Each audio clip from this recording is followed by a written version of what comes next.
ನಾನು ಲೆಕ್ಕ ಮಾಡಿದ್ದು 5 ಥರವಾದ ಕವಚಗಳಿವೆ. ಮೊದಲೇ ಒಂದು ಥರವಾದ ಕವಚ ಏನಂದರೆ ಅನೀತಿ ಎಂಬ ಕವಚ. ಎಂಥ ಕವಚ? ಅನೀತಿ ಎಂಬ ಕವಚ. ಅನೀತಿ ಎಂಬ ಕವಚ, ಅನೀತಿ ಎಂಬ ಕವಚ ನಾವು ಹಾಕ್ಕೊಂಡಿದ್ದೆ. ಅಂದರೆ ನನ್ನ ಮನಸ್ಸಿಗೆ ಬಂದಂಗೆ ನಾನು ಜೀವನ ಮಾಡ್ತೇನೆ, ನಾನು ಅನೀತಿಯಲ್ಲೇ ನಾನು ಇರ್ತೀನಿ ಅಂತ ಹೇಳಿ ನೀವು ಜೀವನ ಮಾಡ್ತಾ ಇದ್ದರೆ, ಪ್ರಿಯ ಸಹೋದರ ಸಹೋದರಿ, ನಮಗೆ ಏಟು ಬೀಳೋದು ಖಂಡಿತ. ನಾವು ಸುರಕ್ಷಿತವಾಗಿ ಸಹ ಇಲ್ಲ, ನಮಗೆ ನೋವಾಗ್ತದೆ, ನಾವು ಹಾಳಾಗಿ ಹೋಗ್ತೇವೆ. ಆದರೆ ಪ್ರಿಯರೇ, ನಮಗೆ ಕವಚ ಇರಬೇಕಂತ ದೇವ್ರ ಚಿತ್ತ. ಅನೇಕರಿಗೆ ಈ ಲೋಕದಲ್ಲಿ ಇರುವಂಥ ಕವಚ ಯಾವುದಂತ ಹೇಳಿದ್ರೆ ಅನೀತಿ ಎಂಬ ಕವಚ. ಅವ್ರು ಕೆಟ್ಟದ್ದು ಮಾಡಿದ್ರೆ ಏನು ಅನ್ಸೋದಿಲ್ಲ, ಅವ್ರು ಕೆಟ್ಟದ್ದು ಮಾಡ್ತಾ ಇರ್ತಾರೆ. ಅವ್ರ ಜೀವನದಲ್ಲಿ ಕೆಟ್ಟದ್ದು ಮಾಡೋದೇ ಅವರ ಧರ್ಮ. ಅವ್ರ ಹೃದಯ ಕಲ್ಲಾದ ಹೃದಯ ಆಗಿದೆ, ಅವ್ರ ಹೃದಯ ಸತ್ತು ಹೋಗಿದೆ. ಇಂಥ ಒಂದು ಕವಚ ಅವ್ರು ಹಾಕ್ಕೊಂಡಿದ್ದಾರೆ. ಅವರು ಸೇಫ್ ಆಗಿಲ್ಲ. ಇವತ್ತು ನೀವು ಪರೀಕ್ಷೆ ಮಾಡಿಕೊಳ್ಳ್ರಿ, ನಿಮಗೇನಾದರೂ ಕವಚ ಇದೆಯಾ ಇಲ್ಲವಾ ಅಂತ. ಇದು ಸತ್ಯ ಸತ್ಯ ಸತ್ಯ. ನನ್ನ ಜೀವನದಲ್ಲಿ ಇದು ಖಂಡಿತವಾಗಿ ನೆರವೇರ್ತದೆ. ಓಕೆ, ಎರಡನೇ ಒಂದು ಕವಚ ಏನಂತ ಹೇಳಿದ್ರೆ ಸ್ವನೀತಿ ಎಂಬ ಕವಚ. ಎಂಥ ಕವಚ? ಸ್ವನೀತಿ. ಯೆಶಾಯನ ಗ್ರಂಥ 64ನೇ ಅಧ್ಯಾಯ, ಯೆಶಾಯ 64 ಹಾಗೂ 6ನೇ ವಚನ ಹೀಗೆ ಹೇಳ್ತದೆ: ನಮ್ಮ ಧರ್ಮ ಕಾರ್ಯಗಳೆಲ್ಲ ಹೊಲೆಯ ಬಟ್ಟೆಯಂತಿವೆ, ನಾವೆಲ್ಲರೂ ತರಗಲೆಯೋಪಾದಿಯಲ್ಲಿ ಒಣಗಿ ಹೋಗಿದ್ದೇವೆ, ನಮ್ಮ ಅಪರಾಧಗಳು ಬಿರುಗಾಳಿಯ ಪ್ರಕಾರ ನಮ್ಮನ್ನು ಬಡಿದುಕೊಂಡು ಹೋಗಿವೆ. ನಮ್ಮ ಒಳ್ಳೆ ಕಾರ್ಯಗಳೆಲ್ಲ ಏನಾಗಿದೆಯಂತೆ? ಹೊಲೆ ಬಟ್ಟೆ ಅಂತ ಆಗಿದೆ. ಹಂಗಾದ್ರೆ ಒಳ್ಳೇದು ಮಾಡಬಾರ್ದಾ? ಹಲೋ, ಒಳ್ಳೇದು ಮಾಡಬೇಕಾ ಮಾಡಬಾರ್ದಾ? ಒಳ್ಳೇದು ಮಾಡಬೇಕು. ಆದರೆ ಒಳ್ಳೇದು ಮಾಡೋದ್ರಿಂದ ನನಗೆ ಮುಕ್ತಿ ಸಿಗುತ್ತೆ, ಒಳ್ಳೇದು ಮಾಡೋದ್ರಿಂದ ದೇವರು ನನಗೆ ಒಲಿತಾರೆ, ಒಳ್ಳೇದು ಮಾಡೋದ್ರಿಂದ ದೇವರ ಎಲ್ಲ ಆಶೀರ್ವಾದಗಳಿಗೆ ನಾನು ಪಾತ್ರನಾಗ್ತೇನೆ ಅಂತ ಅಂದ್ಕೊಂಡಿದ್ರೆ ಅದು ದೊಡ್ಡ ತಪ್ಪು. ಪ್ರಿಯರೇ, ಏನು ಹೇಳಲ್ಲ, ತುಂಬ ಜನ ಮುಸ್ಲಿಮರಿದ್ದಾರೆ, ಒಳ್ಳೆಯವರೇ ಇದ್ದಾರೆ. ಎಷ್ಟೋ ಜನ ಒಳ್ಳೆಯವರಿದ್ದಾರೆ. ಎಷ್ಟೋ ಜನ ಹಿಂದೂಗಳಿದ್ದಾರೆ, ಅವರು ಒಳ್ಳೆಯವರಿದ್ದಾರೆ. ಎಷ್ಟೋ ಜನ ಕ್ರಿಶ್ಚಿಯನ್ರಿದ್ದಾರೆ, ಅವರು ಒಳ್ಳೆಯವರಿದ್ದಾರೆ. ಪ್ರಿಯರೇ, ನಾನು ಒಳ್ಳೇದು ಮಾಡ್ತೇನೆ, ನಾನು ಈ ರೀತಿಯಾಗಿ ಜೀವನ ಮಾಡ್ತೇನೆ, ನಾನು ಒಳ್ಳೇದು ಮಾಡೋದ್ರಿಂದ ನನಗೆ ಮುಕ್ತಿ ಸಿಗುತ್ತೆ ಅಂತ ನಾವು ಸ್ವನೀತಿಯನ್ನು ಆಧಾರ ಮಾಡಿಕೊಂಡಿದ್ರೆ ಆ ಕವಚದಿಂದ ನಿನಗೆ ಸಂರಕ್ಷಣೆ ಆಗುವುದಿಲ್ಲ. ನಿನಗೆ ನೋವಾಗುವುದು ಖಂಡಿತ ನಮಗೆ ನೋವಾಗ್ತದೆ. ಮೊದಲನೇದಾಗಿ ಅನೀತಿ ಎಂಬ ಕವಚ, ಎರಡನೇದಾಗಿ ಸ್ವನೀತಿ ಎಂಬ ಕವಚ. ಒಂದು ಅನೀತಿ, ಹೇಳೋಣ, ಅನೀತಿ ಎಂಬ ಕವಚ. ಎರಡನೇದಾಗಿ ಸ್ವನೀತಿ ಎಂಬ ಕವಚ. ಮೂರನೇದಾಗಿ ಇನ್ನೊಂದು ಕವಚ ಇದೆ, ಧರ್ಮಶಾಸ್ತ್ರದಿಂದ ಬರುವ ಕವಚ. ಎಲ್ಲಿಂದ ಬರೋದು? ಹಳೆ ಒಡಂಬಡಿಕೆ. ನೋಡ್ರಿ, ಯಹೂದ್ಯರಿಗೆ, ಇಸ್ರಾಯೇಲ್ರಿಗೆ ನೀವು ಯೇಸು ಸ್ವಾಮಿ ಬಗ್ಗೆ ಹೇಳಿದರೆ ಅವ್ರು ನಂಬೋದಿಲ್ಲ. ಅವರು ಏನನ್ನು ನಂಬ್ತಾರೆ ಅಂದರೆ ಹಳೆ ಒಡಂಬಡಿಕೆಯನ್ನು ನಂಬ್ತಾರೆ. ಹಳೆ ಒಡಂಬಡಿಕೆ ಮೋಶೆಯಿಂದ ಬಂದ ಧರ್ಮಶಾಸ್ತ್ರ. ಧರ್ಮಶಾಸ್ತ್ರದಿಂದ ನೀತಿ ಉಂಟಾಗ್ತದ? ಪೂರ್ತಿ ಧರ್ಮಶಾಸ್ತ್ರ ಕೈಕೊಂಡ್ರೆ ನೀತಿ ಉಂಟಾಗ್ತದೆ. ಅದು ಪೂರ್ತಿ ಧರ್ಮಶಾಸ್ತ್ರ ಕೈಕೊಂಡು ನಡೆಯೋಕ್ಕಾಗತ್ತಾ?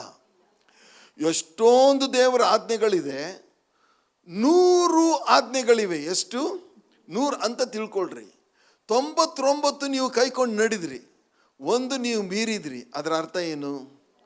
ಎಲ್ಲನೂ ಮೀರಿದ ಹಾಗೆ, ಎಲ್ಲ ಆಜ್ಞೆಗಳನ್ನು ಮೀರಿದ ಹಾಗೇನೆ. ಆದ್ದರಿಂದ ಪ್ರಿಯರೇ, ಕೆಲವ್ರು ಏನು ಹೇಳ್ತಾರಂದರೆ ನಾವು ಧರ್ಮಶಾಸ್ತ್ರ ಕೈಕೊಂಡು ನಡೀತೇವೆ, ಅದರಿಂದ ನಾವು ನೀತಿವಂತರಾಗ್ತೇವೆ. ಅದರಿಂದ ನೀತಿವಂತರಾಗಲಿಕ್ಕೆ ಸಾಧ್ಯ ಇಲ್ಲ. ಕೈಕೊಂಡು ನಡಿಬೇಕು, ಕೈಕೊಂಡು ನಡೆಯೋಕ್ಕಾಗುತ್ತಾ? ಆಗುವುದಿಲ್ಲ. ಆದ್ದರಿಂದ ಇನ್ನೊಂದು ಕವಚ ಯಾವುದು ಅಂತ ಹೇಳಿದ್ರೆ ಅದು ಧರ್ಮಶಾಸ್ತ್ರದಿಂದ ಬರುವಂಥ ಕವಚ. ಆದರೆ ಇವೆಲ್ಲ ಕವಚಗಳು ಫೇಲ್ ಆಗಿವೆ. ಅವುಗಳಿಂದ ನಮಗೆ ಸಂರಕ್ಷಣೆ ಇಲ್ಲ, ಅವುಗಳಿಂದ ನಮಗೆ ಖಂಡಿತ ನೋವುಂಟಾಗ್ತದೆ, ನಮಗೆ ಸೋಲುಂಟಾಗ್ತದೆ, ನಾವು ಬಿದ್ದು ಹೋಗ್ತೇವೆ. ಅದಕ್ಕೋಸ್ಕರ ದೇವರು ಒಂದು ಅದ್ಭುತವಾದಂಥ ಯೋಚನೆ ಮಾಡಿ ನಮ್ಮ ಮೇಲೆ ಪ್ರೀತಿ ಇಟ್ಟು ತನ್ನ ಒಬ್ಬನೇ ಮಗನನ್ನು ಕೊಟ್ಟರು. ಯೇಸು ಸ್ವಾಮಿ ನೀತಿ ಎಂಬ ಕವಚವನ್ನು ನಮಗೆ ಕೊಡ್ತಾರೆ. ಹಲ್ಲೆಲೂಯಾ. ಯೇಸು ಸ್ವಾಮಿ ಏನು ಕೊಡ್ತಾರೆ? ನೀತಿ ಎಂಬ ಕವಚ ಕೊಡ್ತಾರೆ. ಈ ಕವಚವನ್ನು ಯೇಸು ಸ್ವಾಮಿ ಅವರು ತಾವೇ ತನ್ನ ರಕ್ತದಿಂದ ಮಾಡಿದ್ದ ನಮಗೆ ಕೊಟ್ಟಿದ್ದಾರೆ. ಹಲ್ಲೆಲೂಯಾ.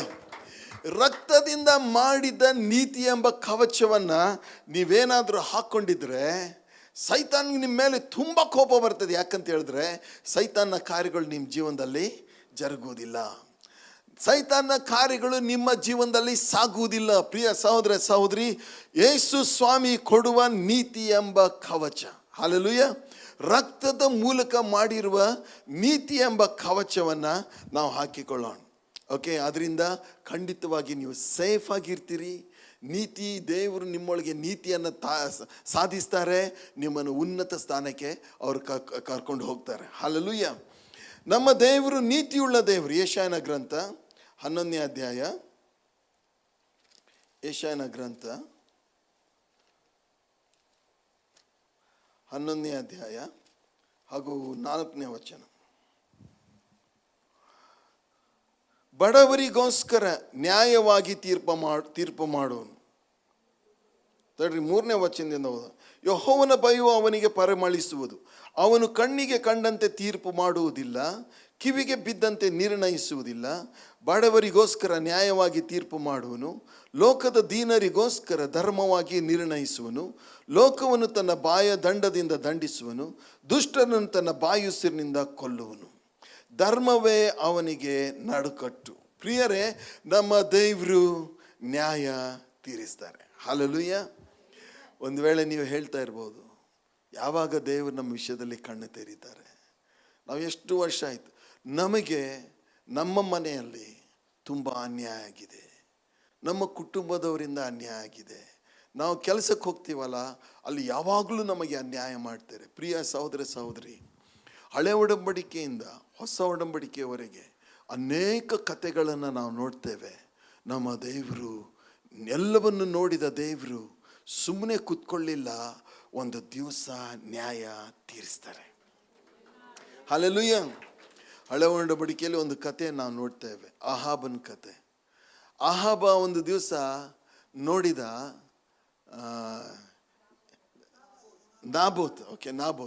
ನಾಬೋತನ ದ್ರಾಕ್ಷೆ ತೋಟ ನೋಡಿದ ತಕ್ಷಣ ಅರಸ, ನೋಡ್ರಿ, ಏನು ಬೇಕಾದ್ ಮಾಡ್ಬೋದು ನಾನು. ಕೆಲವರು ನಿಮ್ಮ ಜೀವನದಲ್ಲಿ ಹಾಗೆ ಬರ್ತಾರೆ, ನಿಮ್ಮ ವಿಷಯದಲ್ಲಿ ಅವ್ರ ಮನಸ್ಸಿಗೆ ಬಂದಂಗೆ ನಡ್ಕೊಳ್ತಾರೆ. ನಾವು ದೇವ್ರಿಗೆ ಕೇಳ್ತೀವಿ, ದೇವ್ರೇ ಯಾವಾಗ ಸ್ವಾಮಿ, ಯಾವಾಗ ನೀನು ಇದ್ರ ವಿಷಯದಲ್ಲಿ ನ್ಯಾಯ ತೀರಿಸ್ತಿ? ಅಹಾಬ ಏನು ಮಾಡಿದ ಅಂತ ಹೇಳಿದ್ರೆ, ನಾಬೋತನ ಕೇಳಿದ, ದ್ರಾಕ್ಷೆ ತೋಟ ನನಗೆ ಕೊಡು ಅಂತ. ನಾಬೋತ ಹೇಳಿದ, ಇದು ಪೂರ್ವಕ್ರಿಯಿಂದ ಬಂದದಪ್ಪ, ನನಗೆ ಕೊಡೋಕ್ಕೆ ಆಗಲ್ಲ ಅಂತ ಹೇಳಿದ. ಅದಕ್ಕೆ ಹೋಗಿ ಮುಖ ಸಪ್ಪಗೆ ಮಾಡ್ಕೊಂಡಿದ್ದಾಗ ಅವನ ಹೆಂಡತಿ ಬಂದು ಯೆಜಬೇಲ್ ಕೇಳಿದ್ಲು, ಏನು ಯಾಕೆ ಹಿಂಗೆ ಅಂತ. ಅದಕ್ಕೆ ಇಷ್ಟೇನಾ, ನಾಬೋತೊಂದು ದ್ರಾಕ್ಷೆ ತೋಟ ಬೇಕಾ ನಿನಗೆ ಅಂತ ಅಲ್ಲಿರುವಂಥ ಅಧಿಕಾರಿಗಳಿಗೆ ಲೆಟ್ರ್ ಬರೆದ್ಬಿಟ್ಟು ನಾಬೋತನ ಮೇಲೆ ಸುಳ್ಳು ಸಾಕ್ಷಿ ಹೇಳಿ ಅವನನ್ನು ಕೊಲ್ಲಿಸಿ ಆ ದ್ರಾಕ್ಷೆ ತೋಟ ತಗೊಂಡು. ಓಕೆ, ಎಲ್ಲ ಜನ ಏನು ಅಂದ್ಕೊಂಡ್ರು, ಜನರಿಗೆಲ್ಲ ಗೊತ್ತಿಲ್ಲ, ನಾಬೋತ್ ಎಂಥ ಕೆಲಸ ಮಾಡಿಬಿಟ್ಟ ಅವನು, ಇಂಥದ್ದು ತಪ್ಪು ಕೆಲಸ ಮಾಡ್ಬೋದಾ ಅಂತ ಜನ ಎಲ್ಲ ಹೇಳಿದರು. ಆದರೆ ಮೇಲೆ ಒಬ್ಬರು ಎಲ್ಲ ನೋಡಿದರು. ಪ್ರವಾದಿ ಬಂದು ಹೇಳ್ತಾನೆ ಅಂದರೆ ಇಜಬೇಲ್ಗೆ, ನಾಬೋತನ ರಕ್ತ ನೆಕ್ಕಿದ ಹಾಗೆ ಇಜಬೇಲ್ನೇ ನಿನ್ನ ನಾಯಿಗಳು ನಿನ್ನ ರಕ್ತವನ್ನು ನೆಕ್ತವೆ ಅಂತ ಹೇಳಿ. ಪ್ರಿಯ ಸಹೋದರ ಸಹೋದರಿ, ನಮ್ಮ ದೇವ್ರ ನ್ಯಾಯ ತೀರಿಸಲ್ವಾ?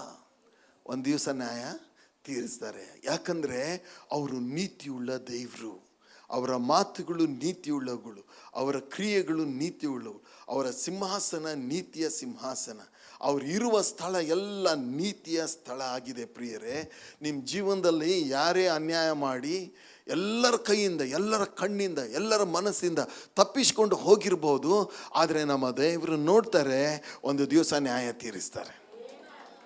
ಹಲ್ಲೆಲೂಯಾ. ನಾವು ನೋಡ್ತೇವೆ, ಇಸ್ರಾಯೇಲ್ರ ಮೇಲೆ ಐಗುಪ್ತರು ಎಷ್ಟು ದಬ್ಬಾಳಿಕೆ ಮಾಡಿದ್ರು, ದೇವರು ಒಂದು ದಿವಸ ತೀರ್ಮಾನ ಮಾಡಿದ್ರೆ ಅಂದರೆ ಅವರು ನ್ಯಾಯ ತೀರಿಸಲೇಬೇಕಂತ. 430 ವರ್ಷ ಅವರು ದಬ್ಬಾಳಿಕೆಗೆ ಒಳಗಾಗಿದ್ರು, ದೇವರು ನ್ಯಾಯ ತೀರಿಸಿದ್ರು. ಹಲ್ಲೆಲೂಯಾ. ದಾನಿಯೇಲನ ಮೇಲೆ ಸುಳ್ಳು ಸಾಕ್ಷಿ ಹೇಳಿ ಅವನನ್ನು ಸಿಂಹದ ಗವಿಯಲ್ಲಿ ಹಾಕಿದ್ರು, ದೇವರು ನ್ಯಾಯ ತೀರಿಸಿದ್ರು. ಶದ್ರಕ್ ಮೇಷಕ್ ಅಬೇದ್ನೆಗೋ ಅವ್ರ ವಿಷಯದಲ್ಲಿ ಅವರು ಮಾಡಿದಂಥದ್ದನ್ನು ದೇವರು ನೋಡಿದ್ರು, ಅವ್ರ ವಿಷಯದಲ್ಲಿ ದೇವರು ನ್ಯಾಯ ತೀರಿಸಿದ್ರು. 12 ಕಣ್ಣೀರಿಂದ ದೇವ್ರ ಮುಂದೆ ಬೇಡ್ಕೊಳ್ತಾ ಇದ್ರು, ಇದ್ಲು ದೇವರು ಅವಳ ವಿಷಯದಲ್ಲಿ ನ್ಯಾಯ ತೀರಿಸಿದ್ರ. ದೇವರು ಇವರೆಲ್ಲರ ವಿಷಯದಲ್ಲಿ ನ್ಯಾಯ ತೀರಿಸಿದ್ರೆ ನನ್ನ ವಿಷಯದಲ್ಲಿ ದೇವರು ನ್ಯಾಯ ತೀರಿಸ್ತಾರೆ. ಹಲ್ಲೆಲೂಯಾ. ನಮಗೆ ನ್ಯಾಯ ತೀರಿಸುವ ದೇವರು ನಮ್ಮ ಸಂಗಡ ಇದ್ದಾರೆ ಅನ್ನೋ ಬಲವಾದ ನಂಬಿಕೆ ನಮ್ಮೊಳಗಿರಲಿ. ಇವತ್ತು ಸಿಕ್ಕಿಲ್ಲ, ಚಿಂತೆ ಮಾಡಬೇಡ್ರಿ. ನಾಳೆನೂ ಸಿಕ್ಕಿಲ್ಲ, ಚಿಂತೆ ಮಾಡಬೇಡ್ರಿ. ಈ ವರ್ಷನೂ ಸಿಕ್ಕಿಲ್ಲ, ಚಿಂತೆ ಮಾಡಬೇಡ್ರಿ. ಆದರೆ ನಿಮಗೆ ನ್ಯಾಯ ಸಿಗದೆ ನೀವು ದೇವರ ರಾಜ್ಯಕ್ಕೆ ಹೋಗೋದೇ ಇಲ್ಲ. ಹಲ್ಲೆಲೂಯಾ. ಈ ಲೋಕದಲ್ಲಿ ನಿಮಗೆ ನ್ಯಾಯ ಸಿಗ್ತದೆ.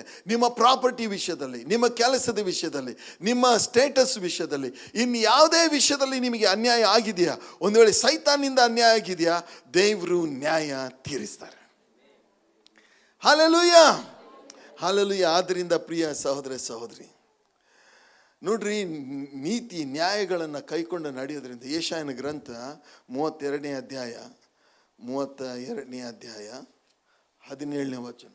Wear is the time?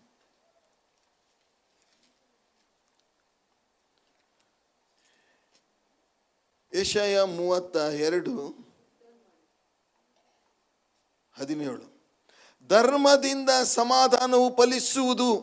ಎಲ್ಲರೂ ಹೇಳೋಣ, ಧರ್ಮದಿಂದ. ಈ ಧರ್ಮ ಅಂತ ಹಾಕಿದಾರಲ್ಲ, ಅದರ ನೀತಿಯಿಂದ ಏನು ಸಿಗ್ತದಂತೆ? ಎಷ್ಟು ಜನರಿಗೆ ಸಮಾಧಾನ ಬೇಕು? ನಮ್ಮ ಮನಸ್ಸಲ್ಲಿ ಸಮಾಧಾನ, ನಮ್ಮ ಜೀವನದಲ್ಲಿ, ನಮ್ಮ ಮನೆಯಲ್ಲಿ ಏನಿರಬೇಕು? ಸಮಾಧಾನ ಇಲ್ಲದವ್ರು ಹೆಂಗಿರ್ತಾರೆ ಗೊತ್ತಾ? ಹಂಚಲ್ಲಿ ಹಾಕಿರೋ ಬೀಜ ಇದ್ದಂಗೆ ಇರ್ತಾರೆ. ಹಂಚಲ್ಲಿ ಹಾಕಿ ಬೀಜ ಹಾಕಿದ್ರೆ ಏನಾಗ್ತದೆ? ಕೆಲವ್ರು ನೋಡ್ರಿ ಯಾವಾಗಲೂ ಹೆಂಗಿರ್ತಾರೆ? ಒಂದು ಸ್ವಲ್ಪ ಹೇಳೋಣ, ಹೆಂಗಿರ್ತಾರೆ? ಚಟಪಟ. ಓಕೆ, ಅವರು ಕೂತ್ರು ಸಮಾಧಾನ ಇಲ್ಲ, ನಿಂತರೂ ಸಮಾಧಾನ ಇಲ್ಲ, ಮಲಗಿದ್ರು ಸಮಾಧಾನ ಇಲ್ಲ. ಪ್ರಿಯರೇ, ನೀತಿಯ ಜೀವನ ಜೀವಿಸೋದಕ್ಕೆ ಪ್ರಾರಂಭ ಮಾಡ್ರಿ, ಸಮಾಧಾನ ಹರಿದು ಬರ್ತದೆ. ಸಮಾಧಾನ ಹರಿದು ಬರ್ತದೆ ನೀತಿಯ ಜೀವನದಲ್ಲಿ. ಹಲ್ಲೆಲೂಯಾ. ರೋಮ 8:10 ದೇವರು ನಮಗೆ ಕೊಟ್ಟಿರೋ ಆತ್ಮನ್. ರೋಮ 8:10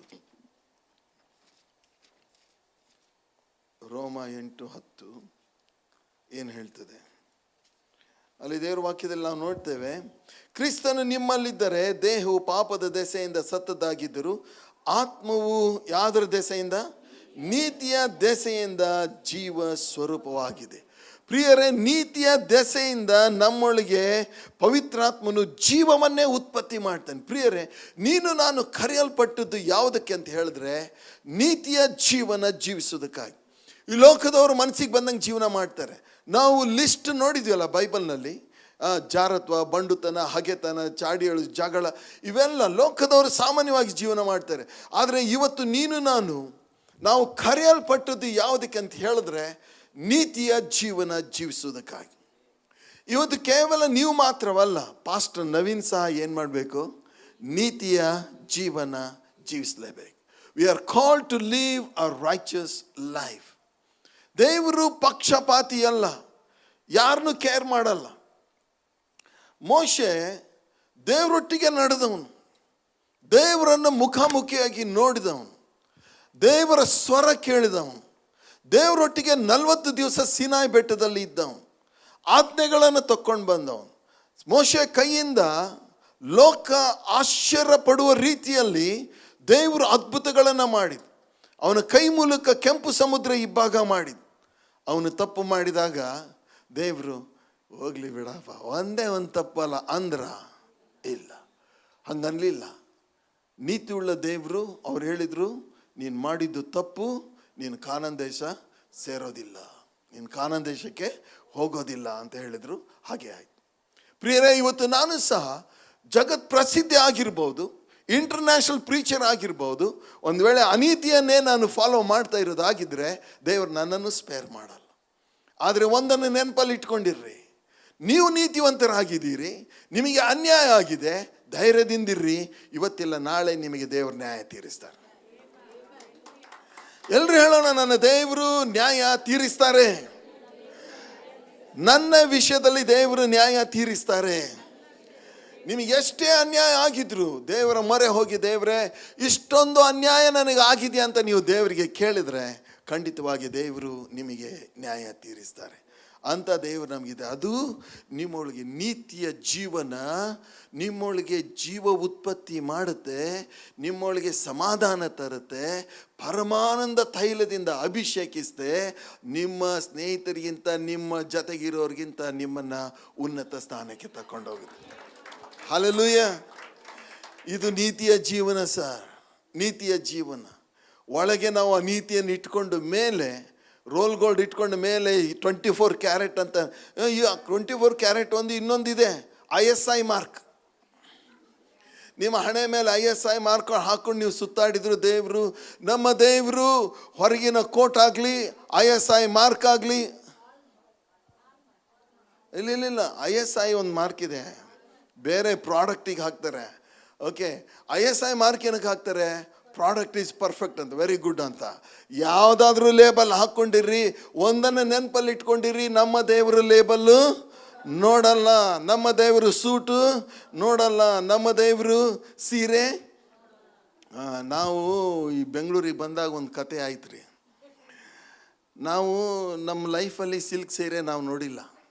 ನನ್ನ ಹೆಂಡತಿ ಏನು ಹೇಳಿಲ್ಲ ಅಂದ್ರೆ, ರೀ ಒಂದು ಸಿಲ್ಕ್ ಸೀರೆ ತಗೊಳ್ಳೋಣ. ಅವಾಗ ಎಲ್ಲಿ ಸಿಗ್ತಾವ, ಸೀದಾ ಚಿಕ್ಕಪೇಟೆಗೆ ಹೋದ್ವಿ ನಾವು.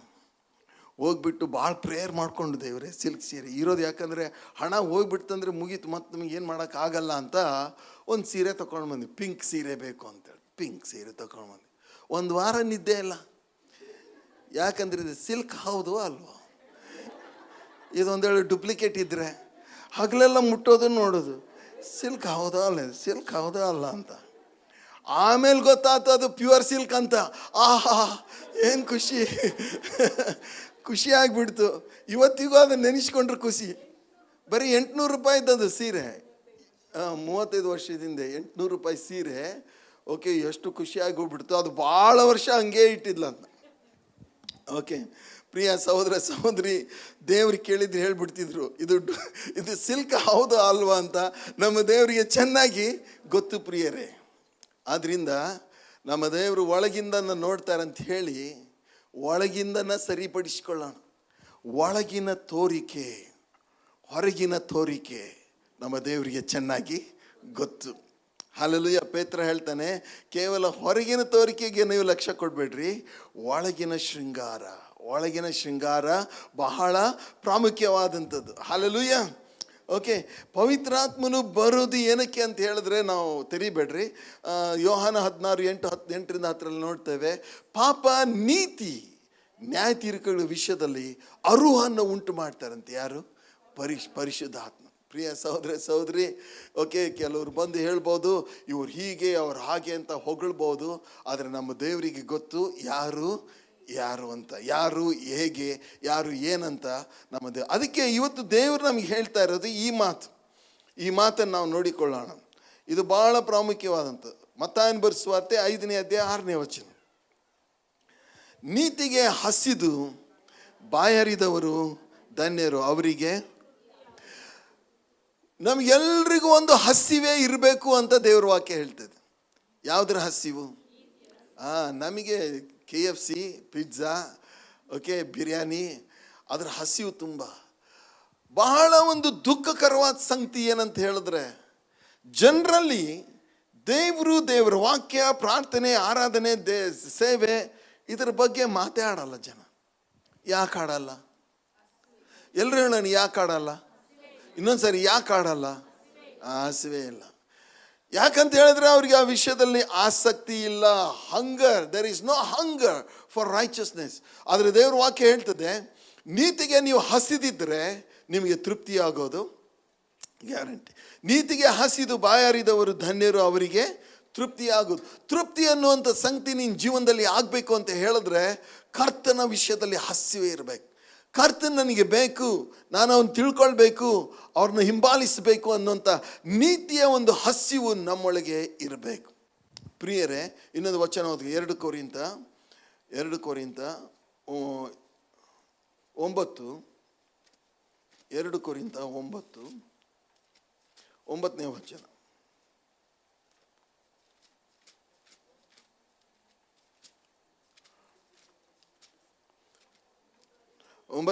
ಹೇಳ್ತದೆ,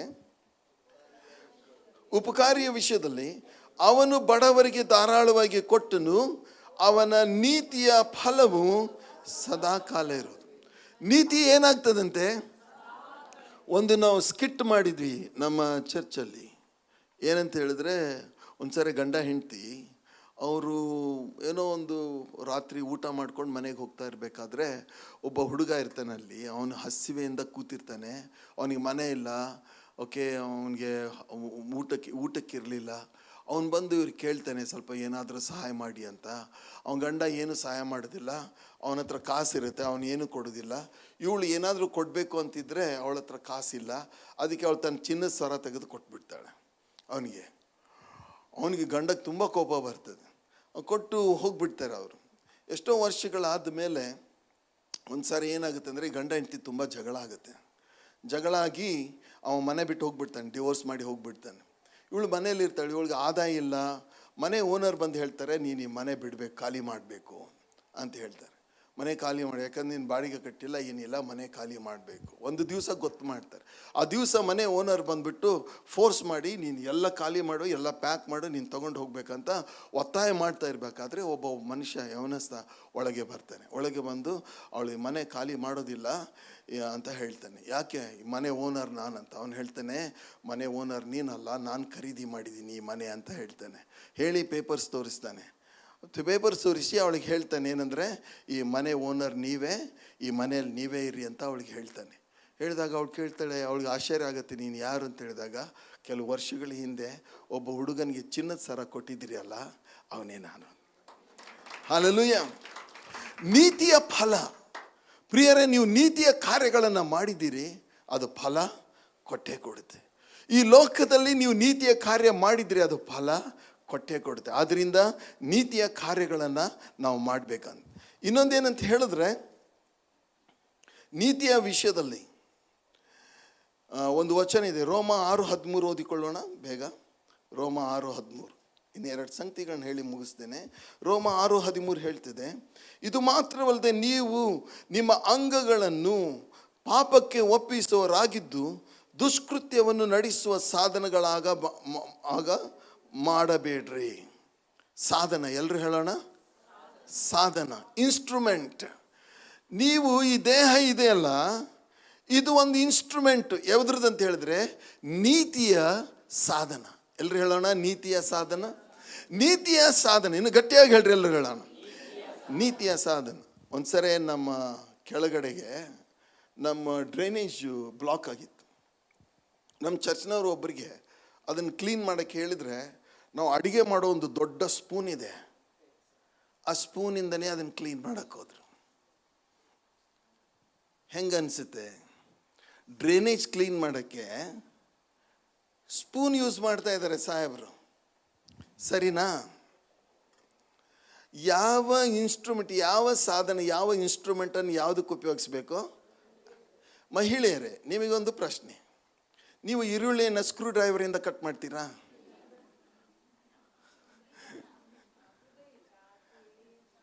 ಆಗೋದೇ ಅಲ್ವಾ?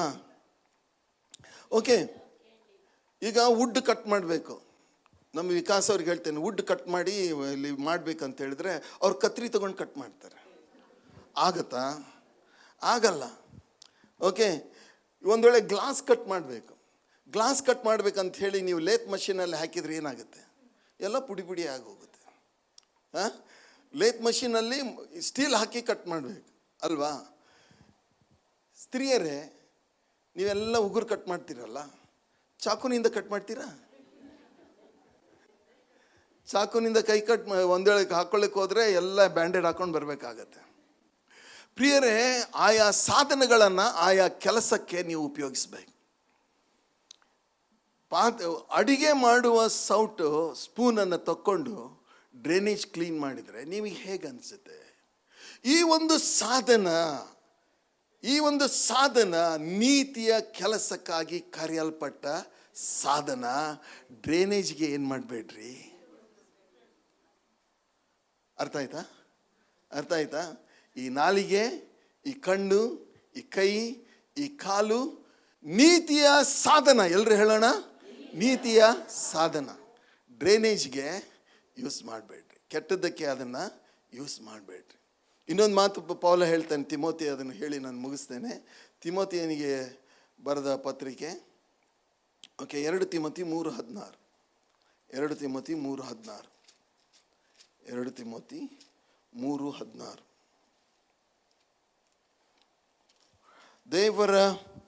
ದೈವ ಪ್ರೇರಿತವಾದ ಪ್ರತಿಯೊಂದು ಶಾಸ್ತ್ರವು ಉಪದೇಶಕ್ಕೂ, ಖಂಡನೆಗೂ, ತಿದ್ದುಪಾಟಿಗೂ, ಎಂಥ ಶಿಕ್ಷೆಗೆ? ಎಲ್ಲರೂ ಸ್ವಲ್ಪ ಗಟ್ಟಿಯಾಗಿ ಹೇಳ್ರಿ. ನೀತಿ ಶಿಕ್ಷೆ. ನಮಗೇನು ಕೊಡ್ತದೆ? ನೀತಿ ಶಿಕ್ಷೆ. ಈಗ ನಮ್ಮ ಚರ್ಚಲ್ಲಿ ಒಬ್ಬರು ಯಾರೋ ನರ್ಸ್ ಇದ್ದೀರಿ ಅಂತ ತಿಳ್ಕೊಳ್ರಿ. ಸಮಾಧಾನ ಇದ್ದಾಳ? ಇಲ್ಲ, ಸಮಾಧಾನ ಇದ್ದಾಳೆ.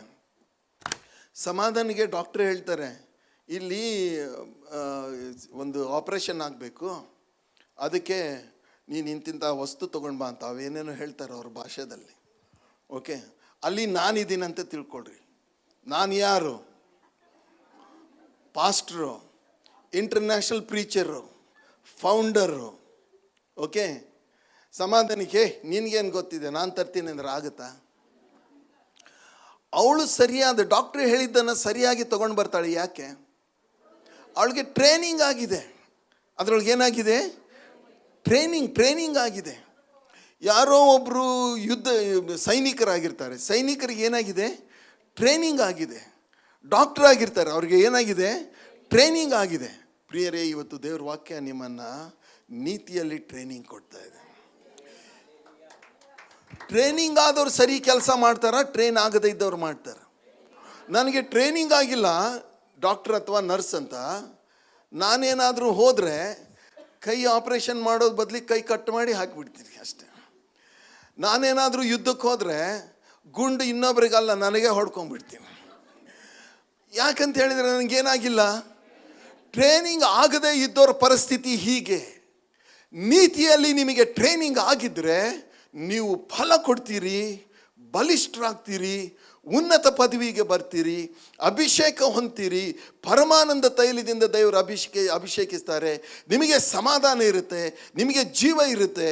ಒಂದು ದಿವಸ ನೀತಿ ಎಂಬ ಜಯಮಾಲೆ ನಿಮಗೆ ಸಿಗ್ತದೆ.